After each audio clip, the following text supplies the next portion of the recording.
indeed, the eruption on Santorini that happened about 1500 BC, approximately, guess what, 3,600 years ago.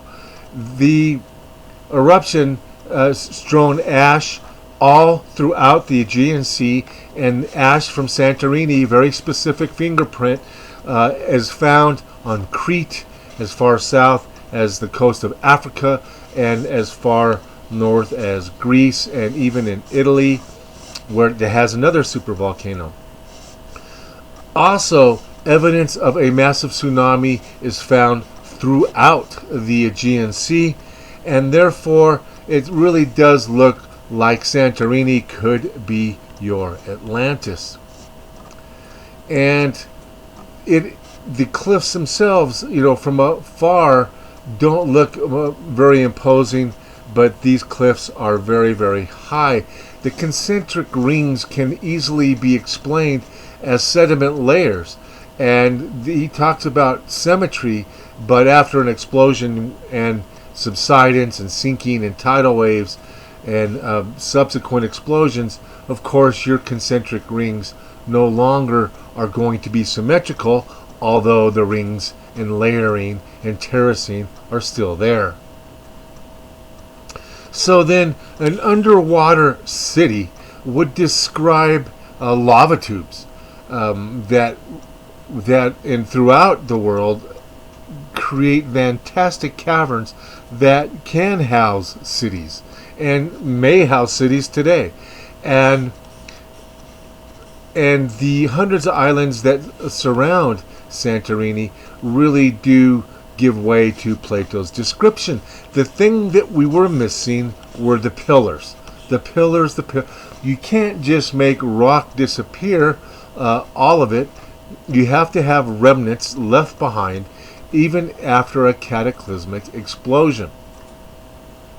So, on an expedition underneath the waters of Santorini, you can find things that resemble pillars. In fact, you don't even have to go under the water. You just have to sail into the harbor, as Plato said you could do, and pass between the cliffs that are littered with things that look like pillars. And therefore, it is really quite plausible for it to be a narrow passage of pillars that you would sail into the island of Santorini. And indeed, underneath the water, we do see remnants of civilization. We do see the hands of man and technologies. We see almost a cobblestone bottoms in some of these caverns. And indeed, if you do have a large volcanic island, and Santorini is a large island, then it is entirely possible for there to be many islands surrounding it, but also lava tubes that can and would connect one island to the next, or one part of the island to the next. And these lava tubes can then go down into Earth and underneath the water, giving rise to an underwater civilization.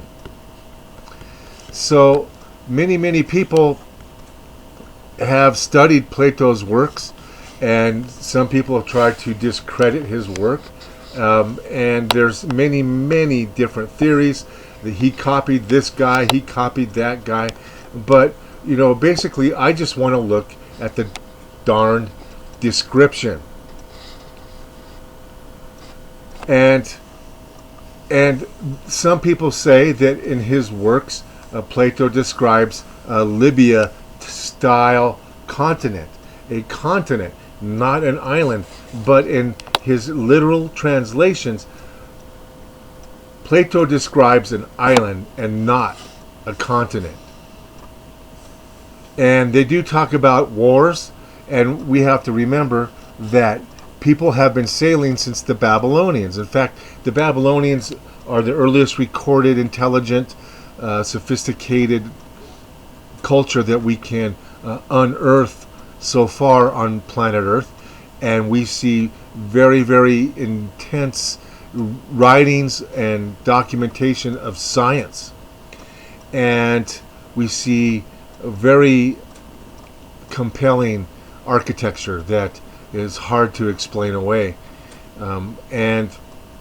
But they talked about this war, and Plato talks about the war, but many people still want to shove the Pillars of Hercules and the Strait of Gibraltar as the landmark.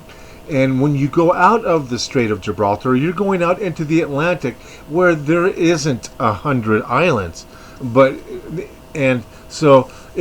If you read the literal translations of Plato, he does place this Atlantis in the Aegean Sea, because he told you how to get there.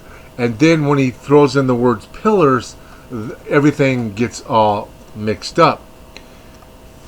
But he talks about how after this war, God was upset. There came violent earthquakes and floods, and in a single day and night of misfortune, all warlike men in a body sank into the earth, and the island of Atlantis in a like manner disappeared into the depths of the sea, for which reason the sea in those parts is now impassable or impenetrable, because there is a shoal of mud in the way, and this was caused by the subsidence of the island.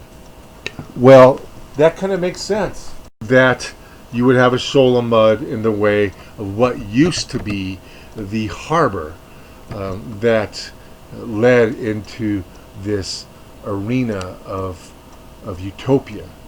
And so, and they quote from works of ancient writers. Plato wrote of Atlantis in 359 BC, when he turned to Athens from Sicily. In Sicily, they did find evidence of a massive tidal wave there. They find shells that are not yet fossilized up 100 feet above the shoreline.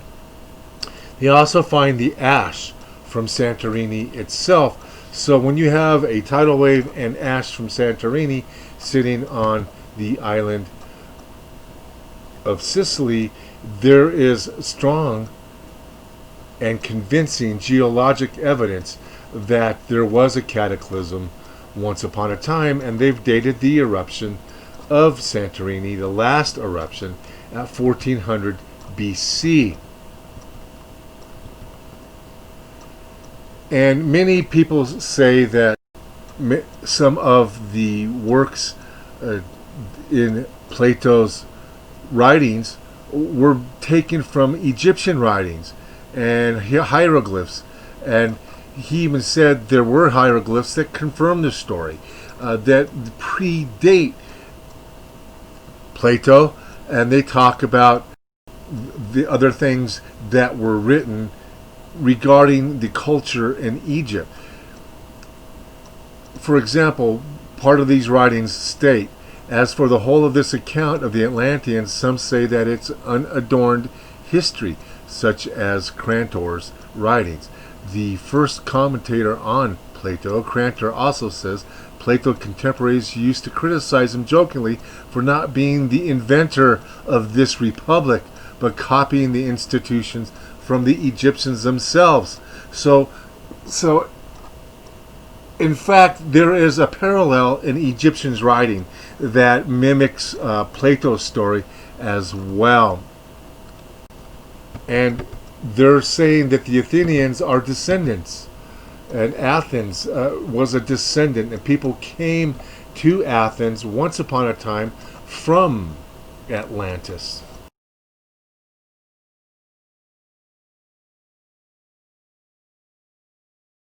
Another passage from the commentary by another writer, Proclus, on the Timaeus, gives a description of the geography of Atlantis, and it also mirrors what Plato had said, that an island of such nature and size once existed, is evident from what is said by certain authors who investigated the things around the outer sea.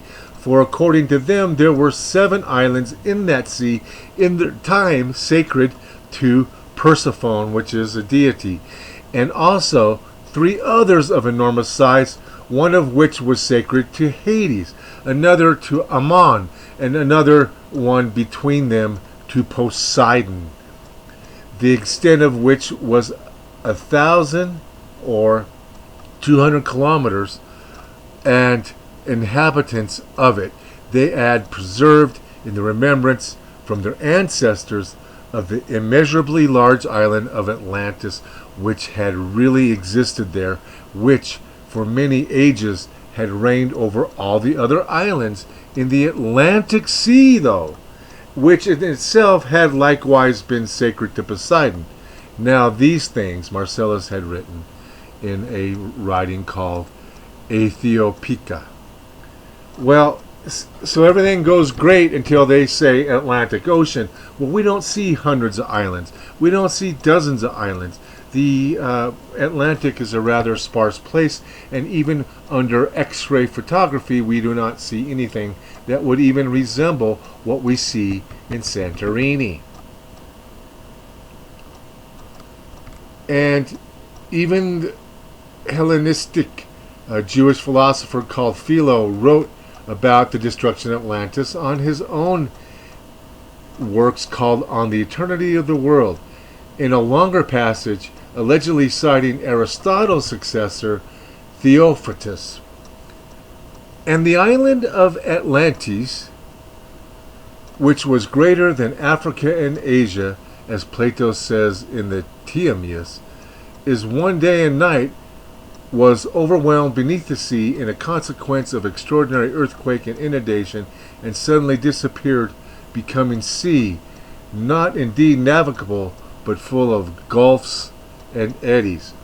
Well, so what we do then have is a difference in the works of Plato.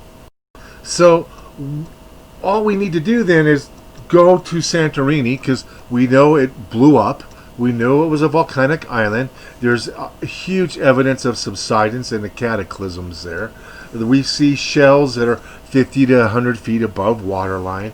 We, just like all throughout the Aegean Sea. We see active volcanism today. We see where the crystal blue water in parts of the bay has turned gray due to underwater geyser activity.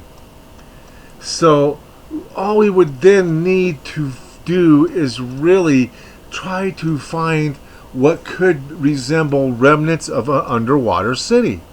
We would have to look for chambers, and if this was an ancient and active island of sizable proportions, you would have probably lava tubes, because that's what you get when you have water mixing with lava. You can get lava tubes. And so a lava tube would explain everything. Underwater city. Lava tubes could and often do descend under dry lakes and dry oceans, ancient oceans. So it's not too far-fetched to think that an underwater city could have been made simply by natural occurrences.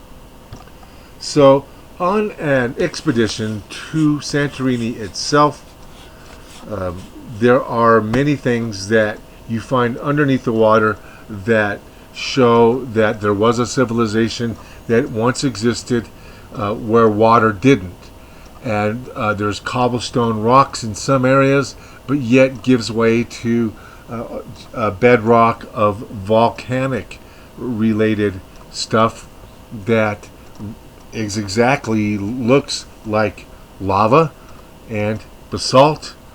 So these areas that are cobblestone like really do feature very round rock, and not very many places have round rock. And these round rocks, cobblestone on the floor, actually are found in areas that if once upon a time were above sea level, could in fact you could sail a ship in between and actually create pillars that resemble cliffs. And also, lahars can also leave tremendous amounts of rounded rock and do so. And in these caves, with particulates in the water, you do see ghost-like and utopian-like light shows that are created through the sun rays and the light and dark extremes that exist in these lava caves that are found and have been found all around, inside and outside of the island of Santorini. And in fact, now they have expeditions, underwater expeditions, to explore those volcanic caves. But A kind of shows you what an interpretation of Plato's city would look like. There was a city within a city, an island within an island, and those exist today. Even on land, you have volcanic craters filled with clean, pristine water that have a intrusion right in the middle and produce an island within an island. A very narrow opening, which then would give rise to things that look like pillars.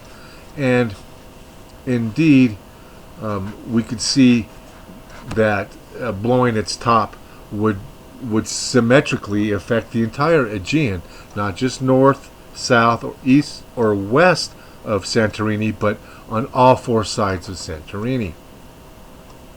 There are also places in these crevices, in these canyons, and in these caves that do exhibit man-made artificial structure underneath the water. So when you find all the things that Plato describes, and Santorini fits almost all of them except for the pillars, then when you just simply look at the cliffs of Santorini, you can imagine pillars everywhere. And you can imagine exactly what this island looked like once upon a time. And indeed, lava tubes, lava chambers, lava caves would provide a natural and immediate shelter for those people that are sailing the Aegean. And again, surrounded by multiple islands. It describes the Aegean Sea and not the Atlantic. So basically, I'm throwing my money down that Santorini was the place we know now as Atlantis.